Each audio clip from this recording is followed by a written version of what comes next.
And so let me go on to the next question.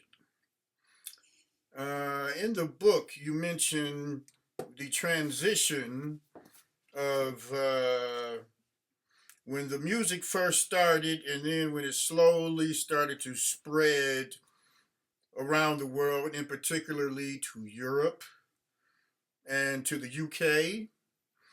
And this is when the local Detroit techno music really started gaining popularity.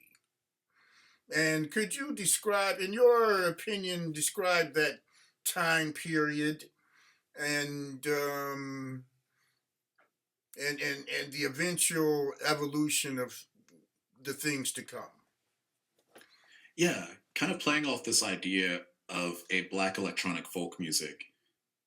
Techno being sent overseas in 1988 and the compilation Techno, the New Dance Sound of Detroit, is this moment in which you have, again, this like kind of amateur folk music going up against what is now known as black popular culture.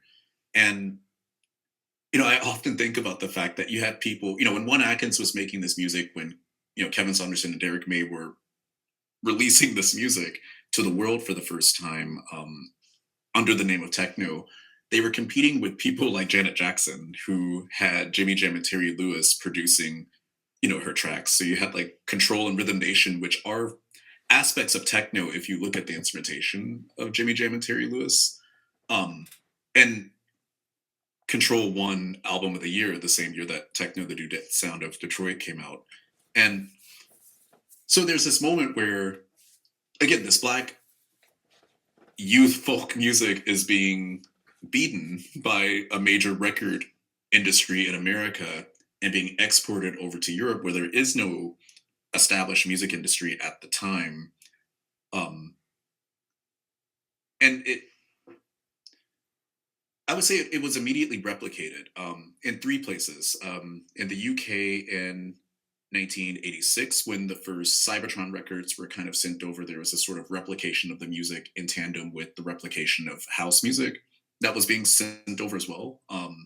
Then you have in Belgium and the Netherlands, where a separate copy from Richie Hawtin, who was very close to Derek May at the time, his replication of techno through the release Approach and Identify, in which he labeled it the future sound of Detroit, despite him being British and from Canada.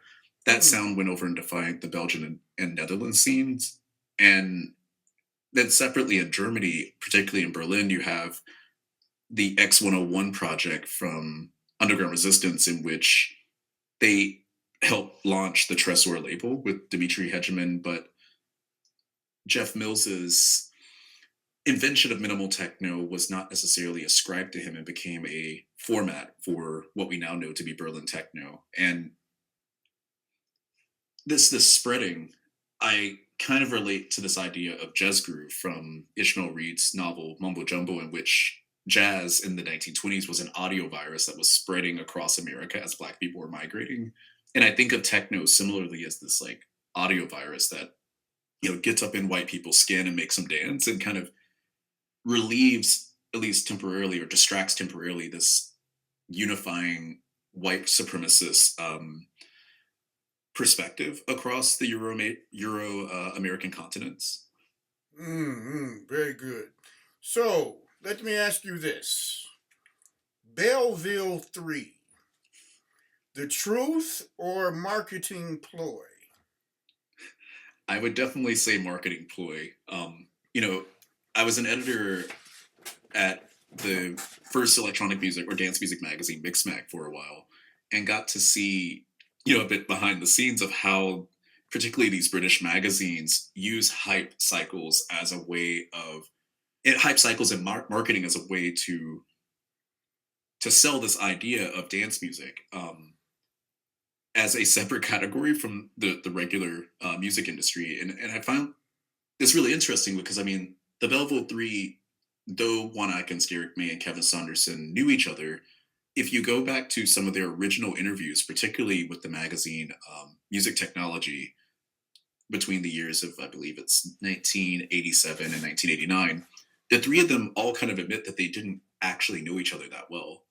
Derek May was more so Juan Atkins' Juan Atkins' younger brother's friend. Kevin Mm. Saunderson was a friend of Derek May and was going back and forth between New York as Derek May was going back and forth between Detroit and Chicago. And ultimately, what I was left with was that Juan Atkins was actually the true inventor of this stuff, that he was making this music before he met Rick Davis, and Rick Davis introduced him to groups like Kraftwerk, introduced him to groups like Tangerine Dream, showed him Samuel Delaney, Scientology, and I would say that like this Vietnam veteran mentored this black teenager, and together they made Cybertron. Whereas Derek May and Kevin Saunderson were friends. They were if you, it, I would say that Juan Atkins in a lot of ways taught them how to make this music, and they went on to make their own versions of it. And those two musics, Derek May's High Tech Soul and you know Kevin Saunderson's inner city pop music, was what was actually popularized, but not the original science fictional Afrofuturist ideas that Juan Atkins and Rick Davis were coming up with. And of course, all of this excludes or includes the electrifying Mojo, who is the one who ultimately starts all of this. Right, right. That's who I came in with. That's how I first started listening to all of this music growing up with the electrifying Mojo. So, would you say it should be a Belleville 4 or 5 or what would be the number you would say of the That originators of this music? that's where it got really interesting because I mean there weren't a lot of interviews with these producers besides the three music technology interviews. I believe there was an article in The Face, another article in, I believe it was Record Maker magazine. Um, but it was, I would say, it's looking through the documents or looking through previous interviews, it's quite hard to say who was there. But I was able to kind of triangulate